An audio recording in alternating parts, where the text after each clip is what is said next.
At my son's graduation dinner, my wife announced, "This is the end for US. I found someone new." Her new boyfriend sat across from me, smiling. Everyone froze. I leaned in and said, "Thanks for the heads up." Before leaving, I slipped her an envelope. What she saw inside left her screaming. You'd think your son's college graduation dinner would be one of those heartwarming, proud dad moments they make commercials about. You know, the kind with slow piano music, happy tears, and a narrator saying, he sacrificed everything to see his son succeed. Yeah, no. Mine turned into a full-blown reality TV finale, except I didn't sign a release form. We were at the Grand Oaks Hotel ballroom, the kind of place that smells like money and desperation. The chandeliers looked like they'd been handcrafted by angels with trust funds. Every table had white linens so starched they could cut glass, and waiters floated around like tuxedoed ghosts serving overpriced happiness on porcelain plates. My wife, or soon-to-be ex-wife, Laura, sat beside me, dressed in red. Not just any red. The kind that says, "I'm about to ruin someone's life, but make it fashion." I remember thinking how weirdly calm she was, smiling that tight, rehearsed smile of hers. 29 years of marriage, and I could tell the difference between her genuine happiness and her "I'm about to set your world on fire" grin. Tonight? Definitely the second one. Ryan, our son, sat across from us. Tall, handsome, wearing his graduation medal like it was Olympic gold. The kid deserved the spotlight. He'd worked his tail off, double majoring in engineering and business, all while putting up with our marital cold wars. My mom, bless her 82-year-old heart, sat next to him, clutching her wine like it was a lifeline. She'd been saying all night, "Mark, I'm so proud of you both. Look at this family." I didn't have the heart to tell her that the look part was about to age her a decade. Then it happened. Laura stood up, the clinking of her champagne glass slicing through the jazz music like a knife. Conversation stopped. Even the waiter carrying a flaming creme brulee froze, mid-step, like someone hit pause on his shift. Laura smiled, lifted her glass, and said in that calm, buttery voice she uses when she's about to commit emotional arson, "I'd like to make an announcement." I swear, I thought she was about to thank me. Maybe something about how I supported her through the years, how proud she was of Ryan, how grateful she was that I handled literally every financial thing in her life. But no, of course not. "This," she began, her voice echoing across the room, "is the end for us, Mark. I've found someone new." The room collectively gasped like an audience at a bad soap opera. My son's fork clattered onto his plate. My mom whispered something that sounded suspiciously like Latin prayer mixed with murder intent. And sitting right across from me, looking like a cologne commercial gone wrong, was this someone new, Dylan Matthews. Dylan, her gym trainer, a man whose brain capacity could be measured in grams of protein. He was the kind of guy who flexed when he breathed, wore shirts 2 sizes too small, and probably thought emotional depth was a workout routine. His spray tan had its own zip code. And yet, there he was, grinning like he just unlocked a bonus level in life, stealing a man's wife. I leaned back in my chair, letting the silence simmer. My pulse was calm, too calm, the kind of calm that comes right before you do something that'll end up on the evening news. Everyone stared at me, waiting for me to explode, throw wine, maybe even pull a dramatic soap opera feint. Instead, I smiled. "Thanks for the heads up, Laura," I said, keeping my tone polite, almost casual. Dylan's grin faltered, just a bit. Laura blinked, probably expecting tears or yelling. But nah, I'd already had my breakdown 3 weeks ago, alone in the garage, sitting in the dark, when I first confirmed the affair. I'd done my grieving. What she was seeing now was the man who'd moved on to the execution phase. I reached into my jacket pocket and slid a sealed envelope across the pristine white tablecloth. The soft rasp of paper against linen sounded louder than thunder. "You might want to open that after dessert," I said. Laura frowned, curiosity flickering in her eyes like a cat spotting a laser pointer. "What is this?" she asked, her voice carrying that same fake innocence she used whenever she maxed out our credit card on business expenses. "Oh, just a little something to commemorate the night," I said, sipping my wine. "Think of it as my graduation gift to you." Ryan stared at me like he wasn't sure if I was losing my mind or writing a plot twist. The guests, mostly Laura's friends and her yoga-loving clients, pretended to sip their drinks, but were obviously eavesdropping like it was their job. Laura hesitated, then ripped open the envelope. She scanned the first page, her face shifting from smug confidence to confusion, to horror, to full-on existential crisis. Her lips parted in disbelief. What is this?" she whispered. "Oh, that," I said, leaning forward, smiling pleasantly. "That's a copy of the divorce papers. You've officially been served." The gasp that went around the table was the kind you only hear in courtroom dramas or family reunions gone wrong. My mom nearly choked on her water. Dylan blinked so hard I thought his contact lenses might flee in protest. Laura's voice cracked. You can't just do this here." "Why not?" I asked, shrugging. "You just ended our marriage in public. I figured it'd be rude not to match your energy." For a split second, no one moved. Even the band stopped mid-note. It was like time itself froze just to see what would happen next. Then came the scream. Sharp, primal, a noise that probably registered on the hotel's earthquake sensors. "You humiliated me," she shrieked, standing so fast her chair toppled backward. "Oh, come on, Laura," I said, calm as ever. "You can't be humiliated if you're the one doing the humiliating. That's like trying to rob a bank and then suing them for giving you the money." Her hands trembled as she flipped through the papers. You had this planned?" "Planned?" I tilted my head. No, just prepared. Like a fire extinguisher." Ryan stood up slowly, eyes wide. "Mom, what is this?" "You're leaving Dad?" "With Dylan." Laura opened her mouth, but nothing came out. Dylan finally tried to speak, voice cracking like a teenager's. "Hey, man, I didn't mean for this to happen, you know? Love just finds a way." I turned to him, smiling like I was about to hand him a life lesson wrapped in barbed wire. "Dylan, my man, love didn't find a way. It found a dumbbell." Someone at another table snorted.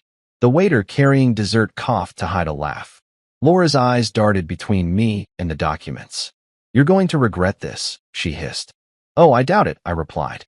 "You see, that envelope isn't just divorce papers. It's also a financial audit. Turns out those retreat payments you made to your little wellness fund account were technically embezzled company funds.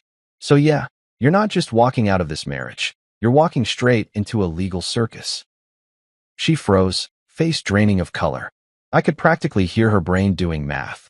You wouldn't." "Already did," I said. "You might want to check your clinic's account balance tomorrow morning." I froze it.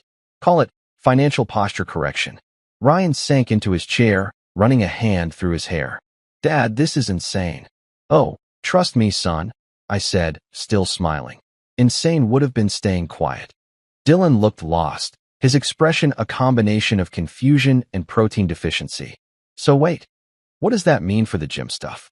"It means," I said, "you should start saving up for your own apartment. Laura's not exactly going to have a wellness empire to fall back on." My mom finally spoke, voice trembling but satisfied.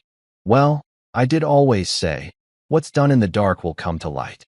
I raised my glass toward her. "Cheers to that, Mom." The entire ballroom was dead silent except for the faint hum of the air conditioner and the muffled jazz restarting awkwardly in the background, as if even the saxophonist wasn't sure it was safe to play again. Laura stood there, shaking, clutching those papers like they were her last shred of dignity. Dylan reached out to touch her arm. She jerked away. The waiter, poor guy, finally gathered the courage to whisper, "Would anyone care for dessert?" "Yes," I said brightly. "I think we've earned it." Everyone laughed nervously. Everyone except Laura, who stared at me with eyes that could ignite furniture. "You're evil," she spat. "No," I said softly, leaning in just enough for only her to hear. "I'm just done being your background character." And then came the final act, Laura's second scream. Louder, longer, a full-body banshee wail that made a baby at the next table cry. She slammed the envelope down so hard the silverware rattled. Guests whispered. Phones discreetly recorded. Someone muttered, "Oh my God, is this real?" Oh, it was real. I stood up slowly, buttoned my jacket, and said, "Well, congratulations, Laura. You managed to make Ryan's graduation truly unforgettable." Then, just for dramatic flair, I placed a $100 bill under my plate, looked at the stunned waiter, and said, "For the emotional labor." As I walked out of the ballroom, the murmur of gossip followed me like applause.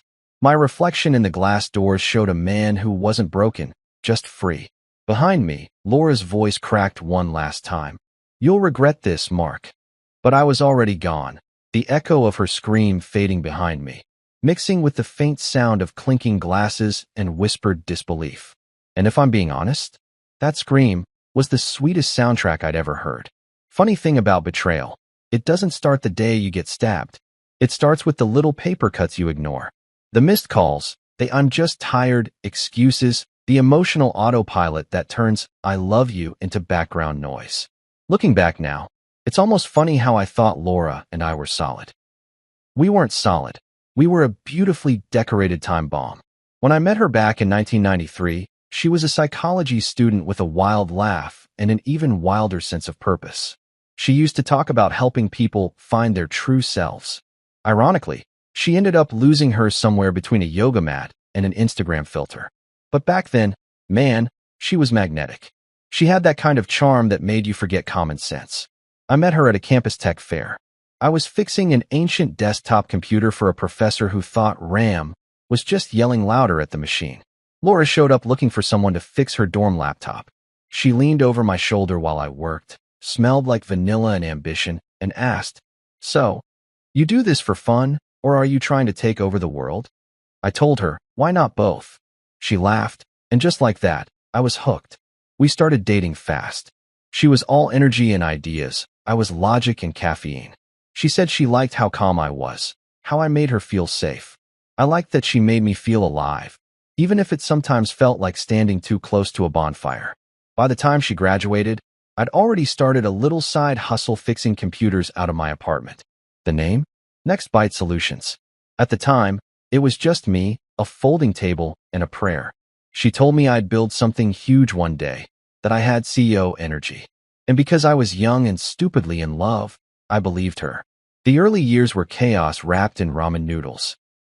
We lived in a one-bedroom apartment above a laundromat, the kind where the walls vibrated every time someone washed towels. We didn't have much, but we had each other, or so I thought. She'd come home from her psychology classes, sit cross-legged on the couch, and talk about dreams, therapy, and energy alignment while I soldered circuit boards and figured out how to pay rent. She used to tell me, "You're gonna make it big, Mark. And when you do, don't forget to breathe." Yeah, well, joke's on her.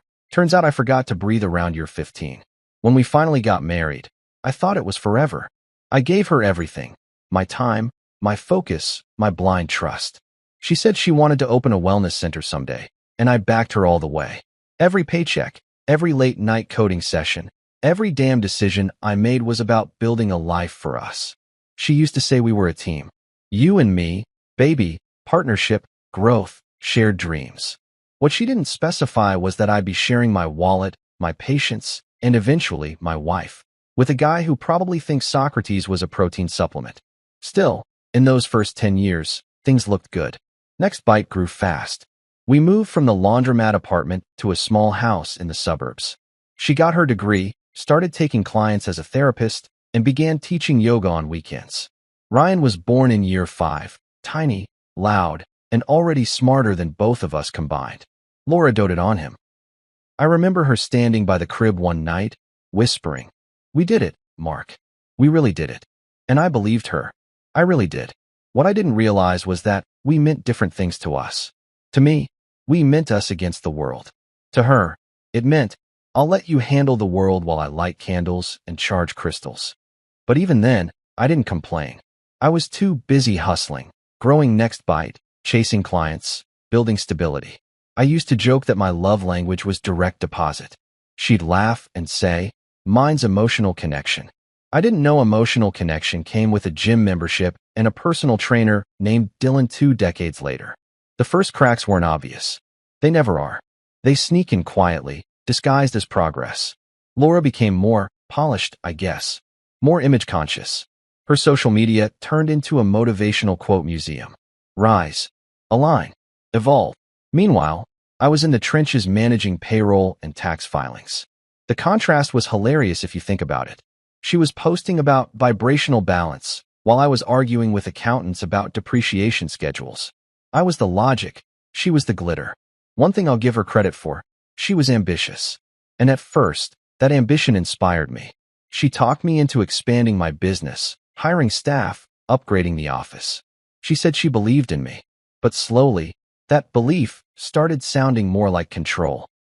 She wanted to pick my clients, my office colors, even the brand of coffee we stocked. I remember joking once, "Do you want to run the company?" And she smiled. "No, honey, I just want to make sure you don't mess it up." Cute, right? That was her way of saying, "You build it, I'll decorate it, and someday I'll claim half." I didn't see it. Or maybe I did, but I ignored it. Marriage makes you do that. Filter out red flags like bad Wi-Fi signals. I told myself it was just her personality, that she liked control. And hey, she deserved nice things. After all, she stuck by me through the rough years, right? What I didn't know was that she wasn't sticking by me. She was biding her time. When she finally opened her own clinic, ZenVibe Wellness, I was proud. Genuinely proud. I even sold my old '67 Mustang to help fund it. That car was my baby, the one thing I'd kept from before the success. I remember the day I handed over the keys. She kissed me and said, "You're the most supportive man I know." Funny how she left out the part where she'd later use that support to bankroll her emotional affair. ZenVibe was her kingdom. A chic, minimalist spa/therapy center where people paid $300 an hour to be told to breathe. She wore flowing white outfits and talked about manifestation while I was manifesting invoices. But she looked happy, or so I told myself. She started spending more time there, late night, client sessions, weekend retreats, out-of-town workshops. And I kept saying, "It's fine. She's chasing her dreams." Yeah, she was, and apparently Dylan's too. If I'd been smarter, I would have noticed the change. She stopped laughing at my jokes, stopped asking about work, stopped calling me babe. I thought we'd just hit a midlife slump, that we were both too busy. So I did what every clueless husband does. I doubled down on effort. Planned trips, bought her gifts, even took up yoga to connect. You ever see a 40-something man trying to do downward dog next to women half his age? It's less spiritual alignment and more potential spinal injury. But I did it. For her. I remember one night. She came home late, smelling like expensive cologne. Not mine, obviously. When I asked where she'd been, she smiled, kissed my cheek, and said, "Networking dinner." That was the night I realized networking was her new word for cheating. But denial's a hell of a drug. I poured myself a scotch, convinced myself it was all in my head, and went back to bed. Looking back, I wish I'd confronted her earlier. But no, I was the guy who thought loyalty would fix everything. That if I just worked harder, loved louder, she'd remember the man who built everything for her. That's the thing about betrayal. It feeds on patience. The more you give, the more it takes. By year 25, the gap between us wasn't just emotional, it was continental. Ryan was in college, and our house had turned into a silent museum. She lived upstairs in her world of candles and affirmations. I lived downstairs in spreadsheets and sanity. The only thing we shared anymore was Wi-Fi. Then came Dylan. I met him once, back when I still believed he was just a trainer. Guy had a handshake like he was trying to crush a walnut. He called me sir, in that way men do when they're secretly mocking your age. Laura introduced us at a charity event. "This is Dylan. He's been helping me with my posture." I almost said, "Yeah, and apparently your moral flexibility too," but I didn't. I smiled, shook his hand, and thought, God help the next idiot who trusts this guy with their marriage. But even then, a part of me didn't want to believe it. Because the alternative meant my entire adult life, my sacrifices, my loyalty, my love, had been a long con. That's not easy to swallow. So, I swallowed denial instead. Still, there were signs. The random hotel charges she brushed off as business retreats. The whispering phone calls. The way she started dressing like every day was a luxury brand photo shoot. One night, I caught her laughing at her phone, the kind of laugh she hadn't used with me in years. I asked what was funny. She said, "Oh, just a meme Dylan sent." I said, "Who's Dylan?" She froze for half a second. That half second was all the truth I needed. But like an idiot, I still tried to make it work. Because that's what men like me do. We rationalize betrayal until it's undeniable. We tell ourselves we're being mature, patient, wise. But what we really are is terrified. Terrified that we wasted decades loving someone who stopped loving us long ago. So, when she finally dropped her little announcement at Ryan's graduation, it wasn't shock I felt. It was relief. Because the moment she said, "I've found someone new," I realized I'd been free for years. I just didn't know it. And if there's one thing I've learned from all this, love doesn't blind you. It just gives you really bad Wi-Fi when the red flags start buffering. People love to romanticize sacrifice. They make movies about it, write songs about it, turn it into this noble, poetic thing, as if giving up everything you are for someone else is a beautiful gesture instead of a slow-motion tragedy. Spoiler alert, it's not noble, it's stupid. And I should know, because I did it for 29 years and got a participation trophy in heartbreak for my effort. Every marriage starts with good intentions. You think you're building something together, right? A partnership. You jump, I jump type of deal. But what they don't tell you is sometimes your partner's in a yacht while you're doing cannonballs into the deep end with bricks tied to your ankles. I gave up a lot for Laura, and not the small things like hobbies or alone time. No, I'm talking about the big, life-defining stuff. I gave up my dream of expanding NextBite internationally because Laura said we needed stability. She didn't want me traveling too much. She wanted me home, present. I thought it was sweet, a wife who missed me. Turns out, she just didn't want me too far away from the ATM. You know how people say, behind every successful man is a strong woman. Yeah, in my case, behind every successful man was a woman practicing new yoga poses while scrolling through Lululemon's online catalog with my credit card. I built empires while she built playlists for meditation. Our life looked perfect from the outside. Big house, nice cars, kid in college, matching his and hers vacations to Bali. But beneath the surface, I was dying a little every day. And not the cool, poetic kind of dying. I mean the kind where you look in the mirror and barely recognize yourself anymore. It started with small sacrifices. Laura wanted to open a spa, a wellness retreat, as she called it. Zen Vibe Wellness. The name alone should have been a red flag. I asked her, "Do you have a business plan?" She said, "I have a vision." That's code for I'm about to spend your money like Monopoly cash. Still, I supported her. I even sold my old '67 Mustang. My pride and joy, the first thing I ever bought after NextBite, turned a profit. That car wasn't just metal and rubber. It was freedom, youth, and late-night drives when life still made sense. But she said, "Mark, if you really believe in me, you'll help me make this dream real." So, like an idiot, I sold it. Watched a stranger drive away with a piece of my soul and handed her the check. For Zen Vibe, I said, trying to sound proud. She hugged me, whispered, "You'll never regret this." She was half right. I didn't regret supporting her dream. I regretted realizing later that her dream didn't include me. You want to know how she thanked me? By telling everyone she built the spa from scratch.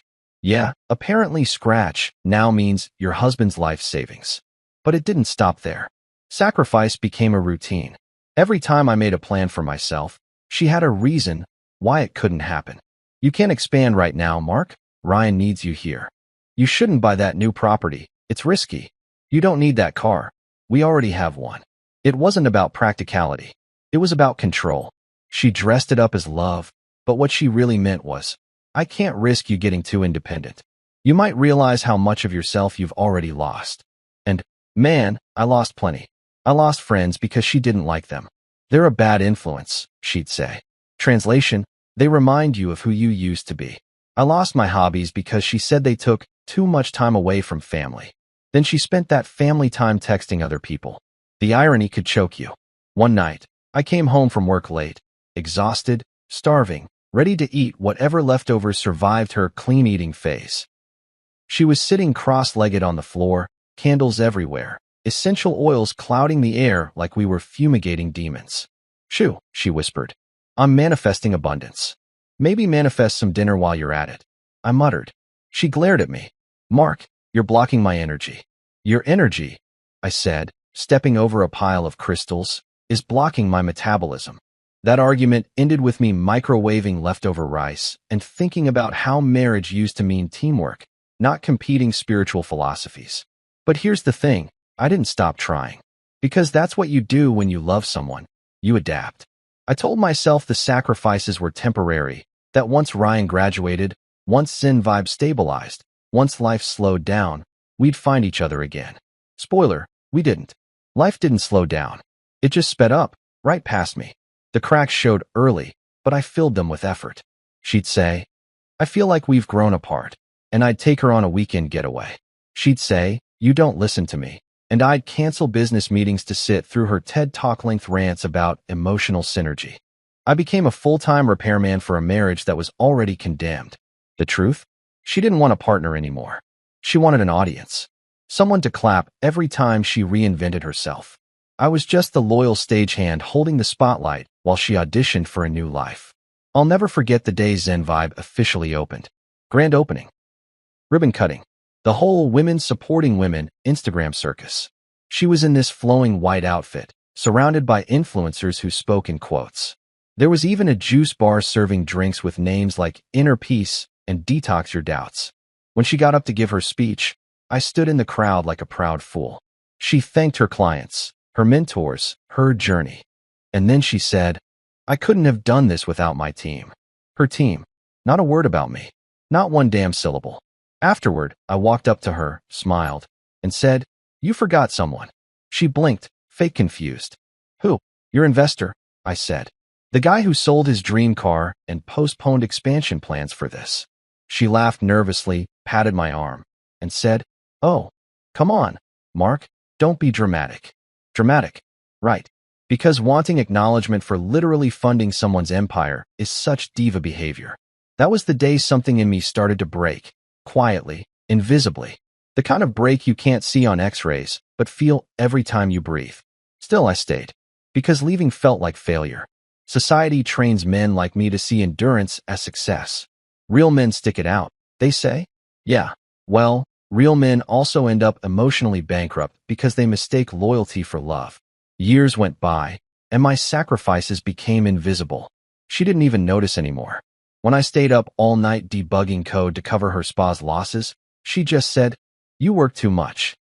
When I missed a golf trip with my friends to attend her couples mindfulness workshop, she said, you should be more present. Present? I was practically a ghost haunting my own marriage. Then came the final straw, Ryan's college tuition. We'd agreed years ago to split the cost from our joint savings. I checked the account one morning, empty, completely drained. When I confronted her, she said, oh, don't worry, I moved it to the business account temporarily. Zen Vibe needed a boost this quarter. I just stared at her. You used our son's tuition money for scented candles and chakra pillows? She rolled her eyes. You're exaggerating. It's all part of long-term growth. Yeah, I said, for Dylan's biceps, maybe. That's when she got defensive. Why do you always have to ruin everything with sarcasm? You don't understand my world. No, I didn't. I understood numbers, logic, and loyalty. Her world was built on delusion and designer yoga pants. That night, I sat in my office, lights off, just staring at the photo of us from our 10th anniversary, back when I still believed the word us meant something. We were smiling, holding champagne glasses. I remember thinking I'd found the one. I couldn't decide if I wanted to laugh or throw the picture out the window. You know what the hardest part of sacrifice is? It's not losing money or sleep or even dignity. It's realizing you gave your best years to someone who wouldn't have done the same for you. I poured everything into her dreams while she quietly unplugged mine. People say marriage is 50-50. Ours was 100-0. I gave, she took, and when I ran out, she found someone else to refill her tank. But here's the beautiful twist. Sacrifice makes you dangerous once you stop. Because once you've lost everything, you realize you've got nothing left to fear. By the time I discovered the affair, I wasn't shocked. I was ready. The sacrifices had already killed the husband she remembered. What was left was someone colder, sharper, and infinitely calmer. So when she made her big announcement at that graduation dinner, standing there in her red dress like betrayal's poster child, she thought she was delivering a death blow. What she didn't know was that I'd already buried that marriage years earlier, right next to my Mustang. The man who once sacrificed everything for her was gone. The one sitting across the table, smiling, calm as ever? That was the man who finally realized that self-respect isn't selfish, it's survival. They say cheating starts long before the first kiss, and I can confirm, it does. It starts with the new perfume she swears she bought for herself. It starts with the gym bag that suddenly weighs as much as a bodybuilder's ego. It starts with the way she stops laughing at your jokes, but giggles at texts you're not allowed to see. That's where the cracks begin. Not loud, not obvious, but quiet enough that you start doubting your own instincts. For me, the first real crack wasn't even about Dylan. It was about distance. Not the miles kind, the emotional kind. You know, the one where she's sitting 2 feet away, but might as well be broadcasting from another planet. I'd be working late, typing away on my laptop, and she'd stroll in wearing yoga pants and that new perfume that smelled like fresh betrayal with hints of lavender. She'd kiss me on the cheek and say, "Don't stay up too late," like she cared. But the second I looked up, she was already back in her world, headphones in, smirk on her face, thumbs flying across her phone like she was drafting the sequel to my humiliation. At first, I brushed it off. After all, we'd been married for nearly 3 decades. You don't survive that long without learning to let little things slide. But little things became daily things, and daily things turned into what the hell is going on things. She started dressing differently too. Laura had always been stylish, but suddenly she had this new gym glam thing going on. Tight leggings, cropped tops, perfectly curled hair, makeup that screamed, "I'm not trying," while clearly trying very hard. She'd head to the gym at odd hours, like 9 p.m. on a Wednesday. I once asked, "Since when does Pilates happen at midnight?" She smiled and said, "Since I found a trainer who actually challenges me." I didn't have the heart, or the stupidity, to ask what exactly he was challenging. That was my first introduction to Dylan Matthews. The man. The myth. The walking protein shake. I met him one afternoon when I decided to surprise Laura at her wellness clinic. I walked in with coffee, planning to take her to lunch, maybe remind her that her husband still existed. The receptionist smiled nervously when she saw me. That should have been my first clue. "Oh, Mrs. Williams isn't here right now," she said, even though I could literally hear Laura's voice from behind the half-closed office door. Before I could respond, the door swung open and out walked Dylan, 6 feet of bronzed arrogance in a tank top that looked painted on. He was carrying a smoothie, which I can only assume was made from blended ego and ignorance. "Hey, bro," he said, giving me that chin lift greeting guys use when they're trying to assert dominance. "You must be Mark." I smiled, the kind of smile that says, "I could bury you financially and emotionally in one conversation." "That's right," I said, offering a handshake. He gripped my hand with all the subtlety of a hydraulic press. "Laura's told me a lot about you, man," he added, which was code for, "I've heard your marriage is circling the drain." "Has she?" I asked, still holding his gaze. "Because she hasn't told me much about you, Dylan. What is it you do again? Other than flex?" Laura popped out from behind him, looking startled and guilty, an expression she tried to disguise with a smile. "Mark, you didn't tell me you were coming." "Guess I wanted to surprise you," I said, setting the coffee on her desk. "Didn't know you had company." "Oh, Dylan's just helping me with posture correction for my clients," she explained too quickly. "You know, mind-body alignment stuff. Right?" I said, glancing at Dylan's arms. "I'm sure those biceps are excellent for aligning minds." He grinned like an idiot. "You'd be surprised, bro." "Oh, I bet I would." That day stuck with me, not because of what they said, but because of what they didn't. She never introduced me as her husband. Just Mark, not my husband, not Ryan's dad, not even the man who pays for this whole building. Just Mark, like I was some random vendor dropping off supplies. After that, the shift became impossible to ignore. She started talking about Dylan all the time. Dylan says stress manifests in the body. Dylan says posture affects confidence. Dylan says green juice heals trauma. Dylan says. It got to the point where I half expected her to start quoting him in her sleep. One night at dinner, she even tried to give me a lecture about my energy imbalance. She said, "Mark, you've been so tense lately. Maybe you should come to the gym with me sometime." I almost choked on my food. "The same gym where your spiritual life coach/weightlifter works?" "Yeah, I'll pass. I don't want to compete for mirror space." She frowned. "You're so cynical sometimes." Dylan says cynicism is a form of emotional blockage. Dylan also thinks essential oils cure taxes. I shot back. She sighed, the kind of sigh that says, "You're no longer fun to manipulate." But here's the thing about denial, it's cozy. I convinced myself it was harmless, that she was just going through a phase, a midlife identity crisis wrapped in Lululemon. I mean, what's the worst that could happen? Turns out, the worst could happen, and it comes with a side of betrayal. Her late nights got later. Her phone started living in do not disturb mode. She'd go out with friends I'd never met and come home smelling like cologne that definitely wasn't mine. I remember one night she came in around 2 a.m., hair messy, cheeks flushed, humming to herself. I was half asleep on the couch and mumbled, "Good workout." She jumped, startled. "What?" "Oh yeah, just cardio." "Cardio," I repeated, eyes half open. "Must have been intense. You burned through your wedding ring."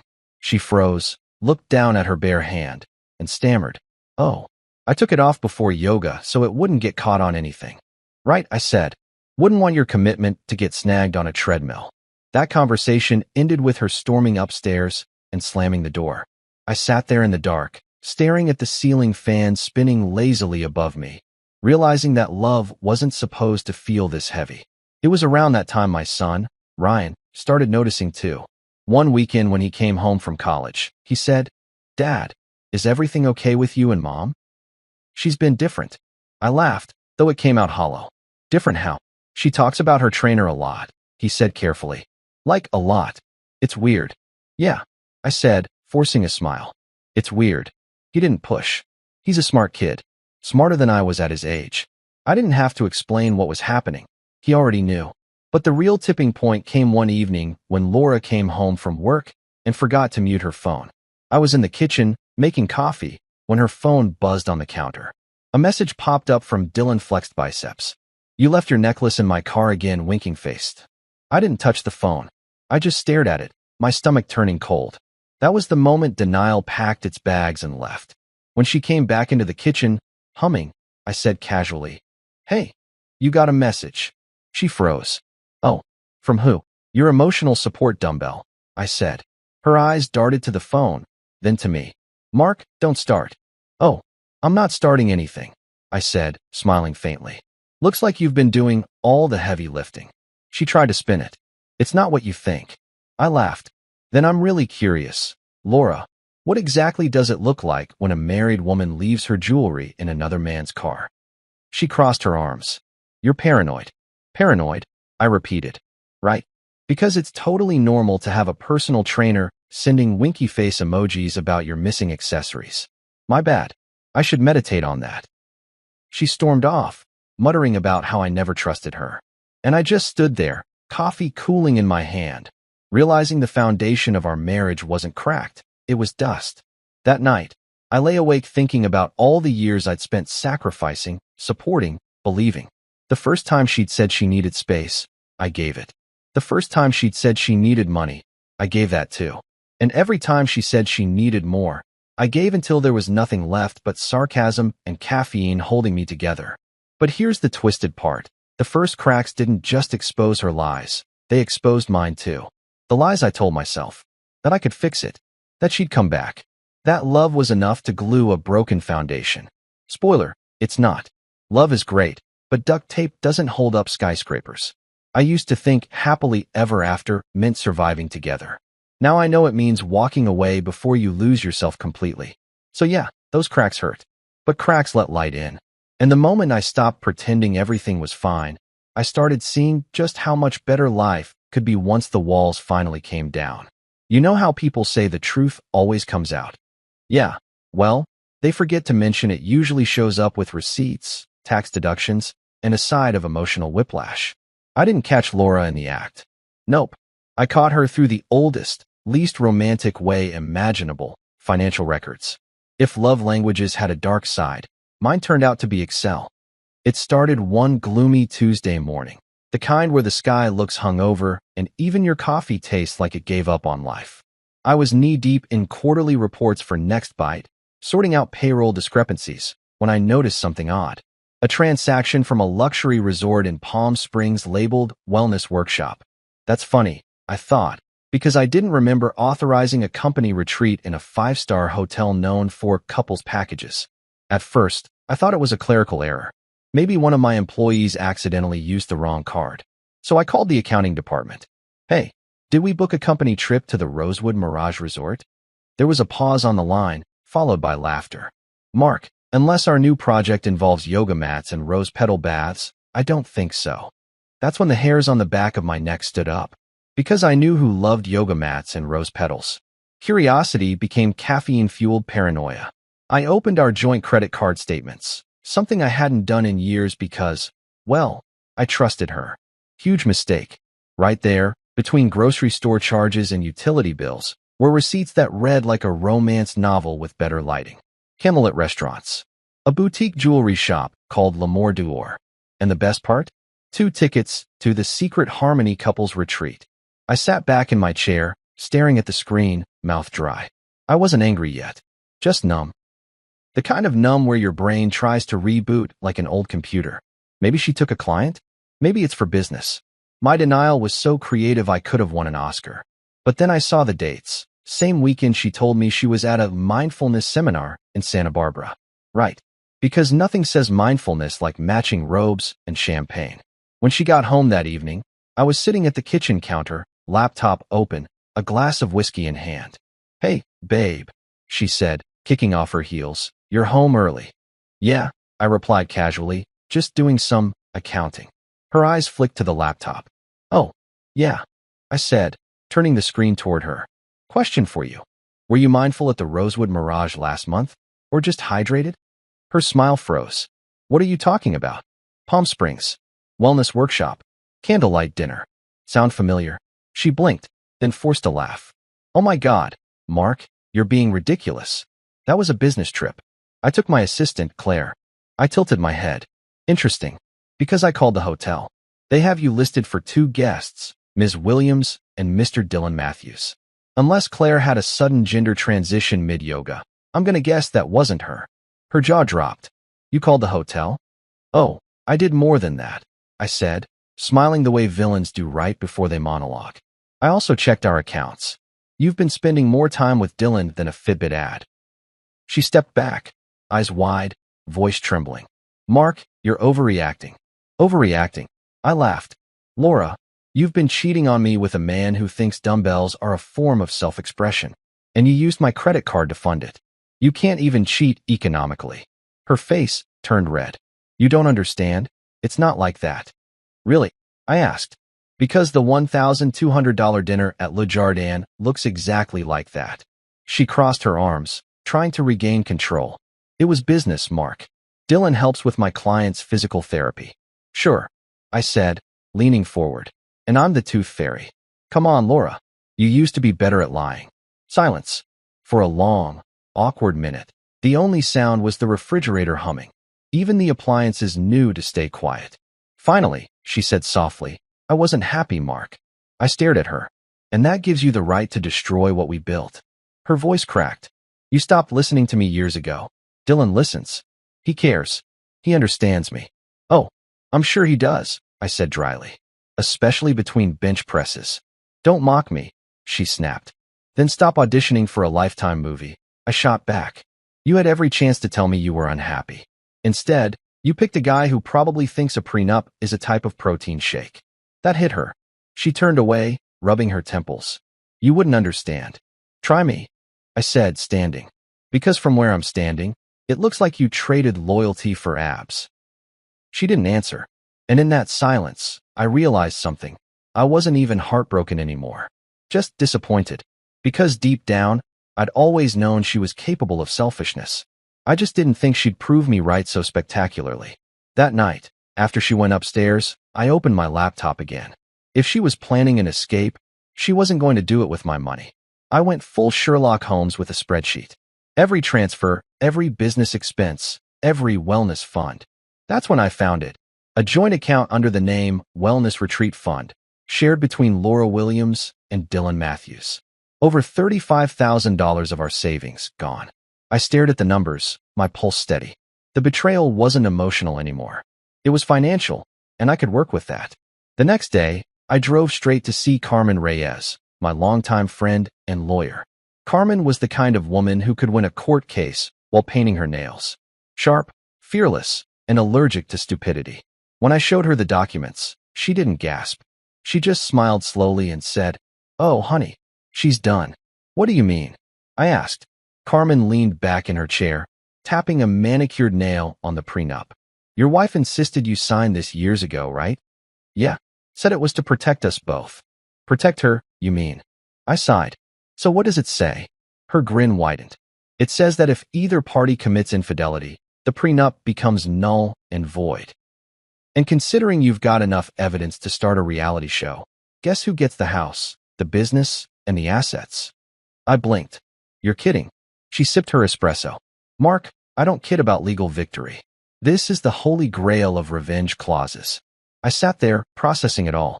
Years of sacrifice, of silence, of pretending everything was fine.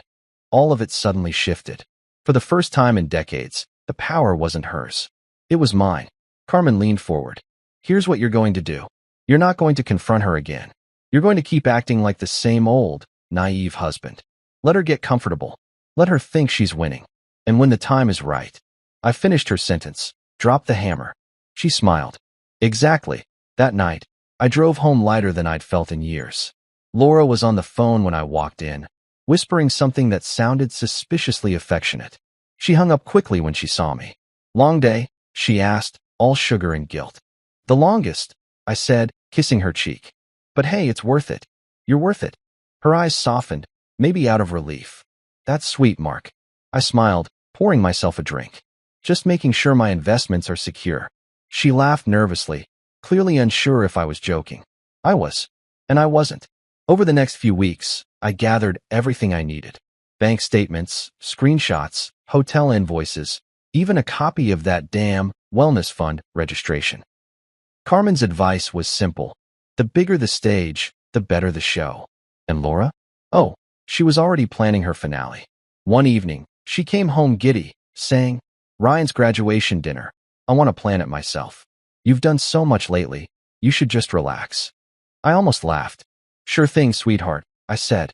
Make it unforgettable. She smiled, completely unaware that I was way ahead of her. I'd already drafted the divorce papers, frozen our accounts, and attached every financial since she'd committed. I even threw in a bonus, screenshots of her love notes to Dylan. Carmen called it Exhibit A, Dumb Decisions. Still, I played the part. I asked about the dinner, complimented her new wardrobe, even helped her pick a venue. She thought I was finally being the attentive husband she'd always wanted. In reality, I was the stage manager for her public downfall.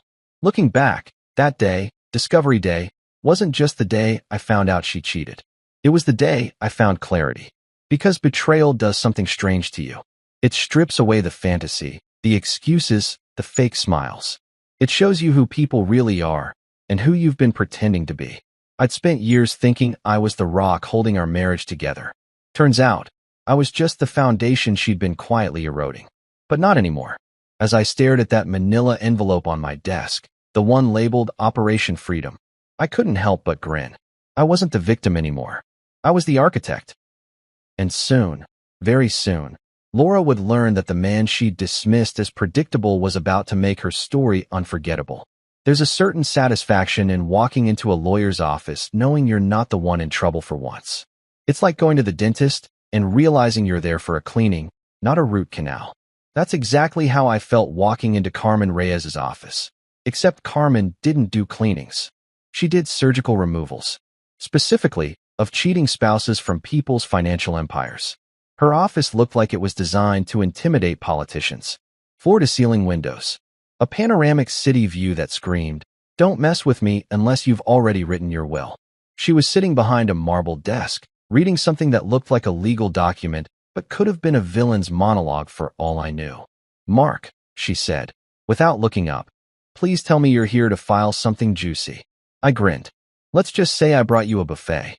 Carmen looked up, her red glasses sliding down her nose. "Oh, honey, you look like a man who just found the detonator he's been praying for." "Close," I said, taking a seat. "I found out my wife's been funding her gym boyfriend's career with our joint savings." Carmen dropped the papers, her eyes lighting up like a Christmas tree powered by vengeance. "Tell me everything." So I did. The hotel stays, the jewelry receipts, the secret wellness fund account with Dylan's name on it. I laid it all out like evidence in a true crime documentary. She listened, scribbling notes with the focus of a surgeon about to operate on someone's arrogance. When I finished, she sat back, steepled her fingers, and smiled. That kind of slow, shark-like smile lawyers give when they smell blood in the water. "Mark, you're in better shape than you think. Tell me, do you still have your prenup?" I blinked. The one Laura insisted on 29 years ago? Yeah, somewhere in the home office. Good, she said. Bring it in. Today. 2 hours later, I was back in her office, holding the document that once made me feel like the world's biggest sucker. Laura had drafted it back when we got married, all about protecting her independence and ensuring fairness. I was young and in love. She could have asked me to sign a waiver for organ donation, and I'd have said, sure, babe, anything for you. Carmen flipped through the pages, scanning faster than my accountant in April. Then she stopped. Her eyes widened. A laugh escaped her lips, sharp, delighted, dangerous. Oh, this is rich, she said, smirking. Mark, your wife wrote her own doomsday clause. What? Right here, she said, tapping the paper. Section 4. Clause C. In the event of marital infidelity by either party, this agreement becomes null and void, and all jointly held assets shall revert to the non-offending spouse. I stared at her. You're kidding. Carmen shook her head, grinning like a cat that just found the cream factory. Oh, I never kid about poetic justice. You, my dear man, are sitting on a legal goldmine. The moment we prove infidelity, this prenup dies faster than her excuses. So, the business, the house, the investments. All yours, she said. Every single penny. And considering she's been using your money to fund Dumbbell Dylan's dream life, this will be the easiest case of my career. I leaned back in my chair, letting it sink in. After years of feeling powerless, I suddenly felt like I'd just found the cheat code to life. You're serious? As a subpoena, she said, crossing her legs. You've got proof of transactions, hotel stays, texts, and a joint account. That's not circumstantial. That's a confetti cannon of guilt. I chuckled. Carmen, remind me to put you in my will. She smirked. Just make sure it's after the divorce is finalized. I don't want to share with Laura's ghost. The next few days were a blur of quiet strategy. Carmen assembled a team, her assistant Jamie, a forensic accountant named Victor, and a private investigator who looked like he moonlighted as a bounty hunter. Their job? To document everything with the precision of a nature documentary. Victor went through our financials like a bloodhound. Your wife's been moving money through her business accounts, he said during our first meeting. Small transfers, $5,000 here, 10 there. But when you total them up, we're looking at around $80,000. 80,000, I asked, nearly choking on my coffee. For what? Kale smoothies and scented candles. Apparently, Victor said, deadpan. Cheating is an expensive lifestyle. Meanwhile, the private investigator, a guy named Ron who wore Hawaiian shirts like it was still 1987, delivered photos. Dylan and Laura at a restaurant. Dylan and Laura entering a hotel. Dylan and Laura doing yoga in ways that would get a PG-13 rating. Carmen compiled it all into a neat digital folder labeled Exhibit A, Idiots in Love. By week's end, we had enough evidence to make a Netflix series. Carmen called me in, sat me down, and said, now comes the fun part, the reveal. I raised an eyebrow. The reveal. Oh yes, she said, eyes glinting. You don't just hand her divorce papers in silence. You make it an event. You let her set the stage, and then you take the mic. Like a movie? Exactly, Carmen said. Except this time, the ending's not tragic. It's transactional. I laughed. You're scary, you know that? She smiled sweetly. That's why you hired me. So we planned it, down to the last detail. Carmen would finalize the paperwork, file the motion under confidentiality, and prepare to serve her, not at home, but in public. Somewhere meaningful. Somewhere she'd never forget. And the timing? Perfect. Ryan's graduation dinner was coming up in 3 weeks. Laura had already volunteered to plan the whole thing, which meant she'd be in her element. All smiles, all attention, all about appearances. Exactly the kind of audience she lived for. Carmen loved it. Oh, honey, she said, you couldn't script this better if you tried. During those 3 weeks, I became an actor in my own life. I played the doting husband, nodding at her stories about clients and retreats. I even complimented her new dresses, the same ones Dylan probably helped unzip. I smiled, listened, and quietly watched her hang herself with her own arrogance. There were moments where I almost pitied her. Almost. She'd sit across from me at dinner, talking about self-growth, emotional realignment, and energy healing. completely unaware that her financial karma was already en route, wearing high heels and carrying a subpoena. Ryan called one night to confirm the dinner arrangements. Mom said it's going to be fancy, he said. She booked the Grand Oaks Ballroom. You cool with that? Oh, I'm more than cool, I said, glancing at the manila envelope on my desk. I'm looking forward to it. The day before the dinner, Carmen called to finalize everything. You sure you're ready? She asked. I was born ready, I said. She laughed. Then I'll see you there. I'll be in the corner, just in case she tries to play victim. Victim, I said. Carmen, she wrote her own confession in financial transactions. The only thing she's a victim of is poor decision-making. That night, Laura came into my office, humming, wearing that red dress she always saved for special occasions. You're going to love tomorrow, she said, smiling. Oh, I bet I will. She tilted her head. You seem different lately. Relaxed. I shrugged. Guess I finally learned to let things go. She kissed my cheek and said, That's good. I think we both deserve a fresh start. Oh, sweetheart, I thought. You have no idea. The next morning, I woke up early, dressed in my best navy suit, polished my shoes until I could see the reflection of a free man staring back. I looked calm. Too calm. The kind of calm that makes people nervous. On my way out, I passed by Laura's car in the driveway. The license plate frame read, Good energy attracts good things. I couldn't resist smiling. Guess your magnet's broken, I muttered. As I drove to the venue, Carmen called. All set. The documents are printed, signed, and filed. She's about to have the worst dinner of her life. Carmen, I said, you're an angel. She laughed. I prefer avenging spirit. When I arrived, the ballroom was stunning. Chandeliers, jazz music, proud parents everywhere. Laura had outdone herself. She looked radiant, confident, untouchable. And Dylan?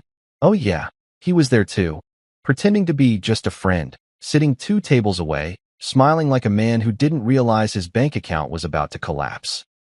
As I shook hands, made small talk, and toasted my son, I couldn't help but admire the irony. Laura thought this night was about her control, her freedom. But in a few hours, that illusion would shatter like the champagne glasses she so loved to raise. And me? I wasn't just attending my son's graduation dinner. I was attending my wife's. Because after Carmen's paperwork landed in Laura's perfectly manicured hands, my wife's 29-year career as Mrs. Williams would be officially over, legally, financially, and poetically. The loop in the law wasn't just a clause. It was my lifeline. And the best part? She'd written it herself. There's a special kind of power in pretending you don't know what's going on. It's like being the only sober person at a party. You see everything clearly, but you act like you're drunk just to let the fools keep dancing. That's exactly what I did for the next month. I played the role of the clueless, supportive husband so convincingly I could have won an Emmy. Laura thought she was the star of her own movie, but I was the director, producer, and writer, quietly setting up the final scene of her career in manipulation. Every morning, I'd kiss her goodbye, hand her coffee, and say, Have a great day, babe. She'd flash that smile, the one that used to make me melt, but now just made me mentally check off another step in Operation Freedom. She'd head out in her Tesla, pretending she was late for client consultations, when really, she was probably going to see Dylan, the human embodiment of a protein bar. I had to admit, she was good at lying. Too good. She had it down to an art form. Every detail matched. Every excuse sounded believable. But here's what she didn't realize. When you live with someone for nearly 3 decades, you learn their tells. The way she over-explained when she was nervous, the way her left eye twitched when she was hiding something. I didn't need to be Sherlock Holmes. I just needed to keep a straight face while she dug her own grave in heels. One Thursday morning, she said she was going to Palm Springs for another wellness conference. I smiled and said, That's great, honey. Take the company card. She blinked, surprised. Normally, I'd question every expense, but now I was practically shoving money at her. You're being so supportive lately, she said, sounding almost guilty. Almost. I chuckled. I just want you to be happy, Laura. She kissed me on the cheek. You have no idea how much that means. Oh, but I did. While she was at her conference, I had a meeting with Carmen. She was reviewing the final stack of evidence, texts, financial records, and photos courtesy of our favorite Hawaiian shirt-wearing private investigator, Ron. The guy had outdone himself. He'd even gotten a picture of Laura and Dylan sharing a smoothie with 2 straws. Nothing says romance like a $9 kale shake between co-conspirators. Carmen smirked as she slid the folder toward me. This, she said, is the kind of evidence that makes judges giggle. Judges giggle? I asked. Oh yeah? They won't admit it, but when they see stuff like this, matching robes, spa receipts, joint wellness fund accounts, they don't see love. They see stupidity. I laughed. So we're good to go? Better than good, she said. The papers are prepped. All we need is your signature. I signed faster than a man buying the last PlayStation on Black Friday. Carmen leaned back. Now, remember, don't confront her. Don't tip her off. You're playing the long game. Don't worry, I said. I'm already rehearsing my role. And I was. Every night, I rehearsed lines in my head like an actor preparing for opening night. When she'd talk about aligning her chakras, I'd nod thoughtfully, fighting the urge to say, "You mean aligning your savings account with Dylan's gym membership?" When she'd sigh and say, "You've been so patient with me lately," I'd smile and say, "Just trying to be the best version of myself." The best version, indeed, the one that didn't yell, didn't fight, didn't show his hand until the curtain call. The funny thing is, the calmer I became, the guiltier she got. One night, she actually broke down crying. "Mark, do you think we've drifted apart?" That almost got me. Almost. For a brief second, I saw a flicker of the woman I married. The college girl with big dreams and an even bigger heart. But then she wiped her tears, checked her phone, and smiled at a message from the gym. And just like that, any pity evaporated. Still, I played along. Drifted apart? Maybe a little. But we can fix it, I said, looking her dead in the eyes. She smiled faintly. "You really think so?" "Absolutely," I replied, thinking, "You'll be fixed, all right, financially, permanently, legally." The closer we got to Ryan's graduation dinner, the more theatrical I became.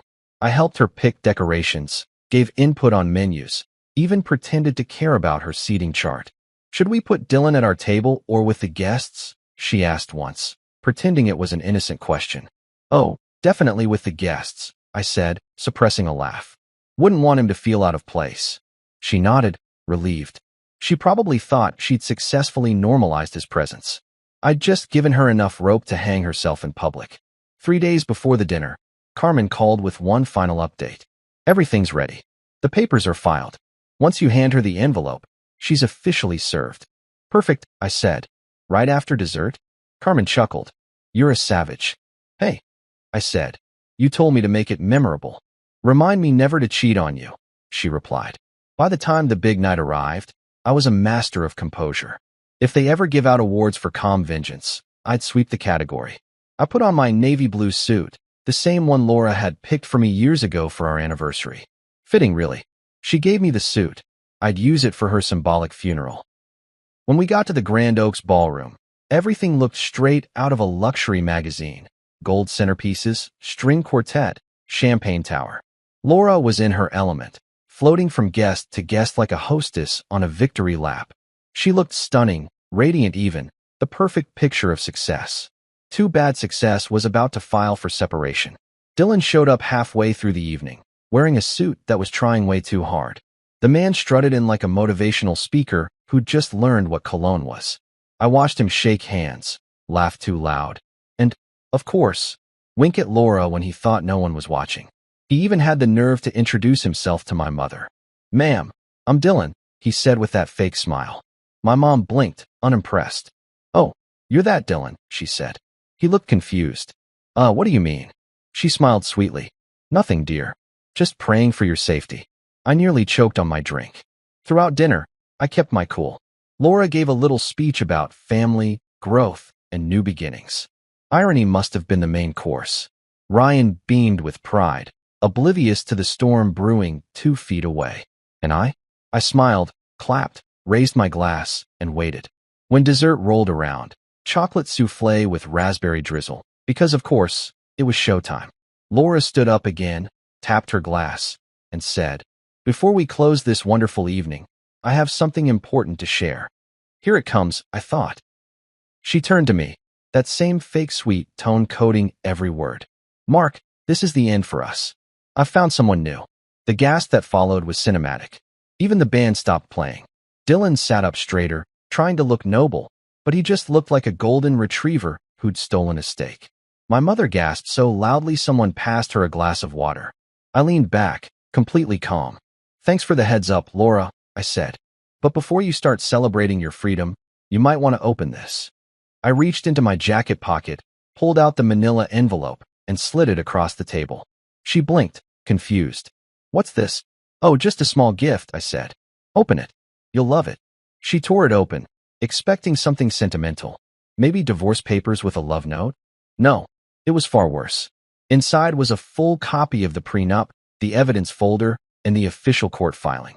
Carmen had even added a sticky note on the front that read, "Namaste, you played yourself." As her eyes scanned the pages, the color drained from her face. What is this?" she stammered. "Proof," I said, "of everything you thought you got away with." Dylan leaned over, squinting at the papers. "Wait, what's a nullified prenup?" Carmen appeared from the corner of the room like a magician revealing the final trick. "It means, Mr. Matthews, that your girlfriend just lost everything." The entire room erupted in whispers. Laura's mother fainted into the breadbasket. Ryan looked like someone had just told him Santa was a con artist. Laura turned to me, shaking. You planned this?" "Of course I did," I said calmly. "You planned betrayal. I planned closure." She tried to speak, but Carmen was already sliding another document toward her. "You've been served," she said, her tone so smooth it deserved a soundtrack. Laura's lip trembled. "You can't do this." "Oh, I can," I said, standing up. "See that clause you wrote all those years ago? The one about fidelity? Turns out karma's a contract, too." Dylan muttered under his breath. "This is insane." "No," I said, straightening my jacket. "This is justice. Insane was thinking you could rob a man and call it self-discovery." And with that, I raised my glass one last time. "To Ryan," I said, smiling at my son. "The only person here who actually deserves to graduate tonight." The crowd applauded awkwardly, unsure whether to cheer or call security. Laura collapsed into her chair, sobbing. Dylan tried to comfort her, but looked like he was already Googling cheap apartments near the gym. As Carmen escorted me out, she whispered, "That was art." "Yeah," I said, exhaling. "Performance of a lifetime." And as I walked out of that ballroom, leaving the wreckage behind, I realized something profound. Revenge doesn't always roar. Sometimes it just smiles, sips champagne, and exits quietly, while the guilty choke on dessert. There are moments in life when time doesn't slow down. It just freezes, like it's afraid to miss the chaos. Ryan's graduation dinner was one of those moments. The air in that ballroom could have been bottled and sold as tension number 5. Everyone was smiling too wide, clinking glasses too loudly, pretending the world wasn't about to end. Everyone except me. I was calm, dangerously calm.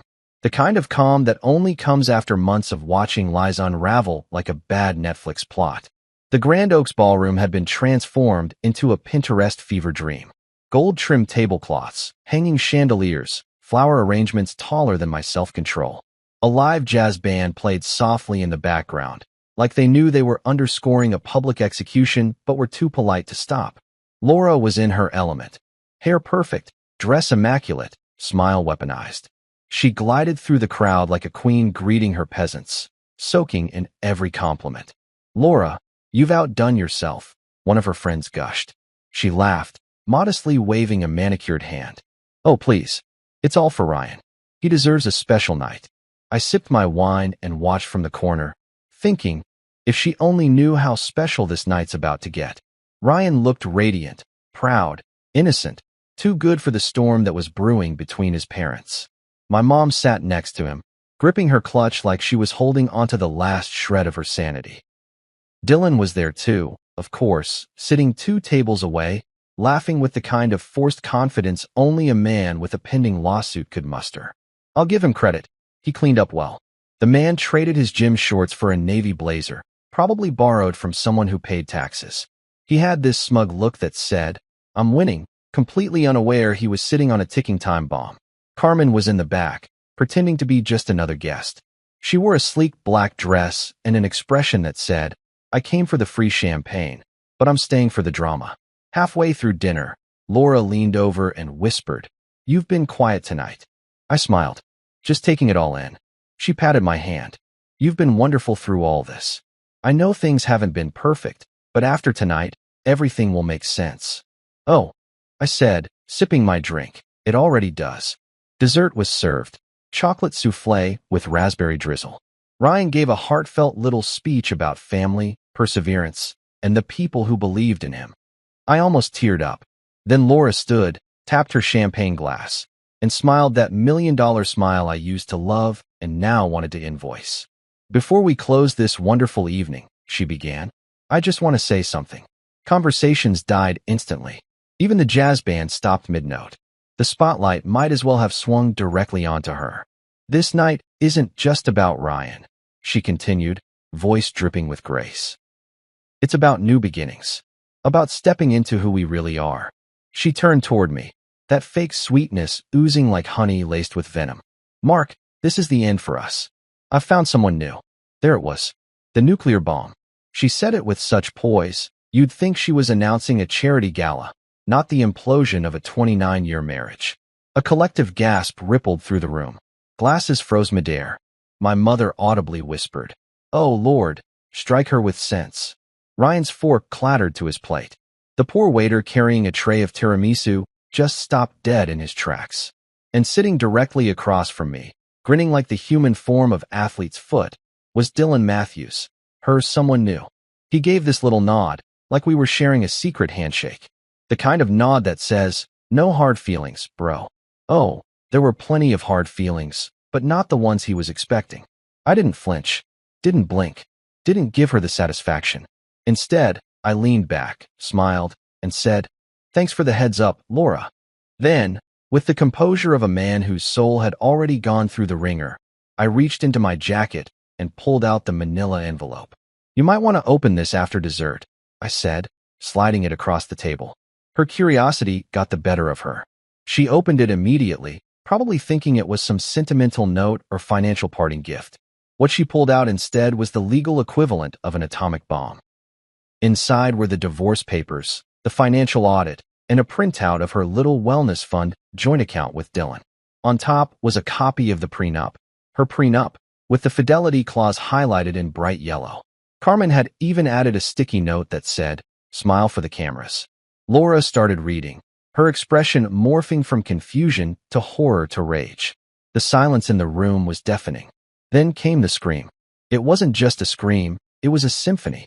High-pitched, dramatic, full of regret and disbelief. What is this? She shrieked, waving the papers like a madwoman. I took a calm sip of wine. That's your exit plan, sweetheart. Just not the one you thought you were writing. You can't do this, she yelled. Oh, I can, I said. And the best part? You made it possible. Remember that prenup you were so eager to draft back in the 90s? Turns out you're your own undoing. Dylan's face went from smug to pale. Wait, what does that mean? Carmen stood up from her table, voice sharp and authoritative. It means, Mr. Matthews, that your partner here just forfeited every asset she thought she had.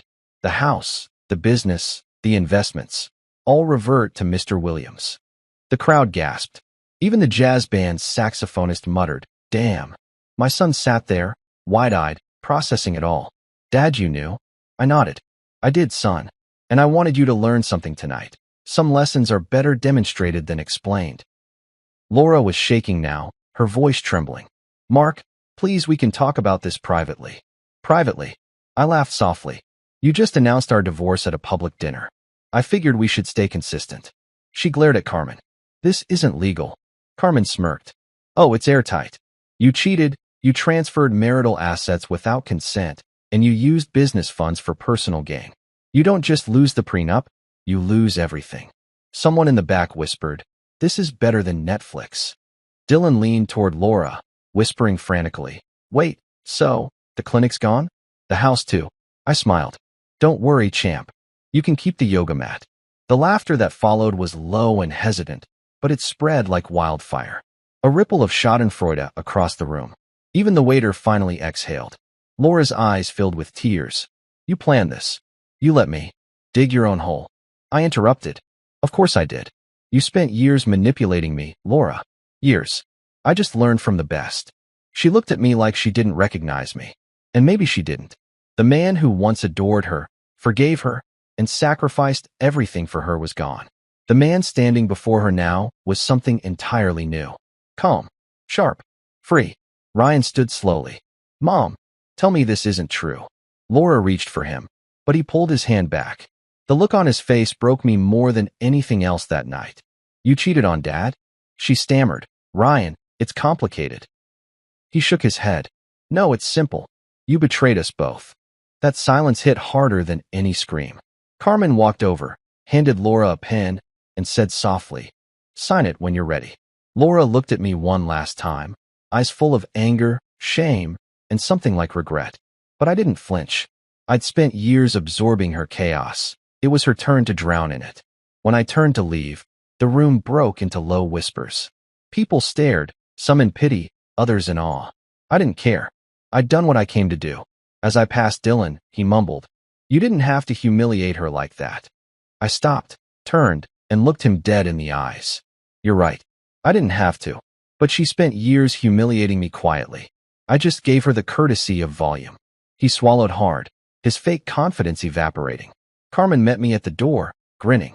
That, she said, was performance art. I smiled. It's called closure. As we walked out into the cool night air, the hotel lights reflected on the glass doors behind me. Through them, I could still see Laura, head in her hands, the weight of her choices crashing down like a wave she couldn't outrun. Carmen nudged me. How do you feel? I took a deep breath, exhaled slowly, and smiled. Like a man who just graduated, too. Because in that moment, it hit me. Ryan wasn't the only one moving forward that night. I was too. And for the first time in years, I didn't feel broken. I felt alive. They say karma doesn't need a GPS. It always finds its destination. Well, that night, karma didn't just find Laura. It RSVP'd, sat front row, and brought popcorn. The scream she let out at the graduation dinner didn't just echo through the ballroom. It lingered in the hotel lobby, ricocheted off the marble floors, and probably traumatized a few waiters who didn't get paid enough to witness a legal execution. After Carmen delivered her closing argument in stilettos, Laura sat frozen, trembling, eyes darting between the documents and the faces staring at her. You could see the realization hit her like an avalanche. The perfect little empire she'd built on lies, credit cards, and collagen smoothies was crumbling faster than Dylan's attention span. Mark, she finally whispered, voice cracking like glass. You can't be serious. I took a calm sip of my wine and said, dead serious, Laura. You wanted a new beginning? Congratulations, you got one. Just not the kind you pictured. Carmen leaned in, her tone professional, but her smile pure mischief. Mrs. Williams, everything you see there is legally binding. The clause is airtight, the evidence is irrefutable, and your bank accounts? Frozen as of an hour ago. The collective gasp that followed was something out of a soap opera. You could practically hear the whispers spreading like wildfire.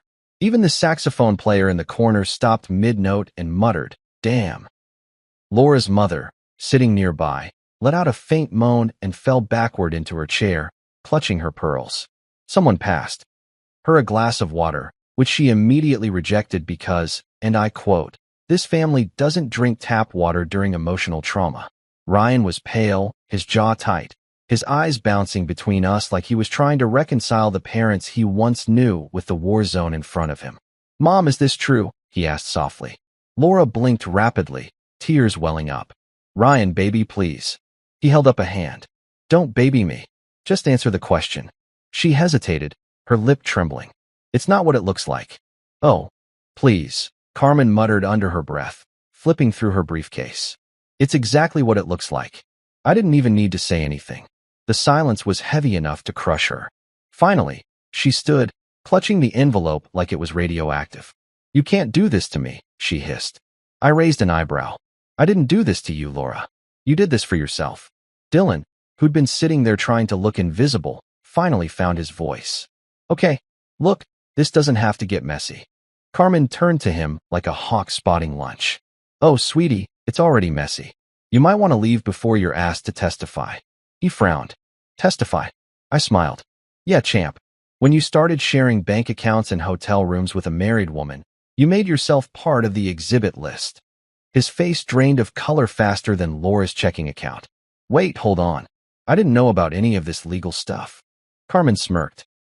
Ignorance isn't just unattractive, it's also not a defense. Laura spun toward me, voice rising. You've humiliated me in front of everyone. Oh no, I said evenly, setting down my glass. You did that when you stood up here and made your big speech. I just made sure you didn't leave out the credits. The ballroom erupted in murmurs, phones discreetly recording, eyes wide. Someone whispered, "Is this real?" Someone else whispered, "This is better than Netflix." Ryan suddenly stood, his chair screeching across the floor. "I'm done," he said, shaking his head. "I can't believe this." Laura reached for him. "Ryan, please, don't walk away." He looked at her, tears glistening. "You already did."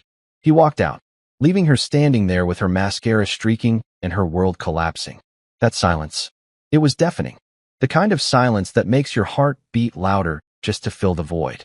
Then Carmen, bless her dramatic soul, stood up and said, "Well, this concludes the legal portion of tonight's dinner. Dessert is still being served in the back for anyone interested." The laughter that followed was awkward but cathartic. Even I couldn't help but chuckle. Laura glared at her, then at me, and finally at Dylan. "You," she spat. "This is all your fault." He recoiled. "Mine? You said your marriage was over. You said he was clueless." "Clueless," I said, standing slowly, adjusting my jacket. "You really thought I'd go 30 years building a multi-million-dollar company and not notice when someone was embezzling from me? Come on, Dylan, give me some credit." He stammered, "I didn't know it was your money." I leaned close enough for him to smell the quiet satisfaction radiating off me. "Then consider this your financial education, courtesy of Next Bite Solutions." The man looked like he was about to cry. "You can't do this." Carmen interrupted smoothly. "Oh, he already did. Your girlfriend here signed her own doom clause. And as for you, well, hope you saved up from those personal training sessions, because that car she bought you, registered under her now-seized business." He blinked. "Wait, what?" "Yep," Carmen said, checking her phone. "The repo team should be outside any minute now." The timing was poetic. Through the glass doors, I saw a tow truck pull up and start hooking his shiny BMW. His face turned the color of spoiled yogurt. Laura screamed again, this time a raw, guttural sound that stripped away all the polished poise she'd been clinging to. "You can't take everything from me." I tilted my head. "You're right. You can keep your crystals." That was the last straw. She lunged forward, and for a terrifying second, I thought she was actually going to throw her champagne at me. But before she could, Carmen calmly intercepted, holding up her hand. "Careful, Laura. Assault in public? That'd make a great addendum to our case." Laura froze, trembling. Then her body seemed to deflate, all the rage draining out at once. She collapsed into her chair, sobbing uncontrollably. "I gave you everything, Mark," she whispered. "Everything." "No," I said quietly. "You took everything. And now you're just giving it back." And for once, she didn't have a comeback. Security eventually escorted her out, gently but firmly, with Dylan trailing behind like a lost puppy. The guests began dispersing, whispering, avoiding eye contact like witnesses leaving a crime scene. Ryan didn't return, but I didn't blame him. He needed space. I'd just handed him a front-row ticket to the unmasking of his own mother. Carmen walked over, her heels clicking against the marble like a victory march. "You good?" she asked. I exhaled. Good doesn't even begin to cover it. She smiled. "You handled that like a pro." Most men would have yelled, thrown things, maybe cried. I smirked. "I prefer paperwork." She laughed. "You know, this might go viral. You're trending in someone's group chat already." "Great," I said dryly. "Maybe I'll finally be famous for something other than paying for other people's dreams." As we left the ballroom, I glanced back one last time. The tables were a mess, half-eaten desserts, spilled champagne, and the lingering ghosts of good intentions. In the center of it all, the manila envelope sat abandoned, a quiet symbol of closure. Outside, the air was crisp, the night sky painfully clear. Carmen patted my shoulder. "You did good, Mark. You didn't just end a marriage, you reclaimed your life." I nodded. "Yeah, and for once, it's mine alone." She grinned. "So what's next for Mr. Freedom?" "First," I said, "I'm buying back my Mustang." Carmen laughed, shaking her head. "Of course you are. Just don't let any yoga instructors near it." We both chuckled, the sound echoing in the quiet parking lot. The tow truck drove off in the distance, Dylan's car in tow, a fitting metaphor if there ever was one. As I got into my own car, I looked at my reflection in the rearview mirror. For the first time in years, the man staring back wasn't tired, beaten, or compromised. He was focused. That night, I went home alone. No arguments. No fake apologies. No forced silence. Just peace. I poured myself a drink, sat on the back porch, and listened to the city hum in the distance. The chaos had finally ended, and in its place was something I hadn't felt in years: clarity. Laura lost her empire that night, and I found mine again. And as I leaned back, staring at the stars, I realized something funny. For years, I thought she was my partner. Turns out, she was just the plot twist. And me? I was finally the author again. 6 months later, my life looked nothing like the wreckage Laura left behind. The house was mine again. Peaceful, quiet, free of her scented candles that always smelled like regret and false enlightenment. I'd renamed my company Rebyte Tech, a cheeky reminder that even when life crashes, you can always reboot. Business was booming, I was sleeping better, and, for the first time in years, I didn't wake up dreading what new self-care expense Laura would invent. Ryan and I were closer than ever. He still struggled with everything that went down, but he finally understood the kind of man his father really was, the kind who stayed calm in the fire and came out cleaner. Some nights, we'd grab dinner at the same restaurant where the great graduation meltdown happened. The staff still recognized me. One waiter even called me Mr. Closure once, and I didn't even correct him. As for Laura, she lost everything. The clinic, the house, the reputation, poof. Word spread fast about the wellness queen who funded her side guy supplements with stolen marital assets. Dylan, last I heard, moved on to a Zumba instructor named Tiffany. Laura tried reaching out once through her lawyer, something about finding peace and mutual healing. I replied with 2 words: prenup karma. Carmen, my lawyer/avenging angel, still checks in sometimes. Every call ends with her laughing and saying, "I still can't believe she tanked her own empire with a fidelity clause." I usually respond, "Believe it." Some people build houses of glass and throw stones for fun. The Mustang? Oh yeah, she's back. Brand new, cherry red, custom plate that reads F1 Nolly. I took her for a long drive up the coast the week the divorce finalized. No destination, no soundtrack, no guilt, just the sound of wind and freedom. And somewhere between the laughter, the work, and the quiet nights, I realized something. Revenge wasn't the point. It was just the door I had to walk through to get my peace back. The real win was rediscovering myself, the man who once dreamed, built, and believed before he got lost in someone else's reflection. So, yeah, I got my justice. But more importantly, I got my second chance. When people ask me now if I believe in forgiveness, I tell them this: absolutely, once the paperwork clears. Because nothing says closure like a signed court order and a steak dinner where the only scream is the sizzle on the grill. And as I sat on my balcony one night, watching the city lights flicker below, I raised a glass to the woman who taught me everything I never wanted again. If revenge had a flavor, it would taste like victory, medium rare, perfectly seasoned, and served with silence.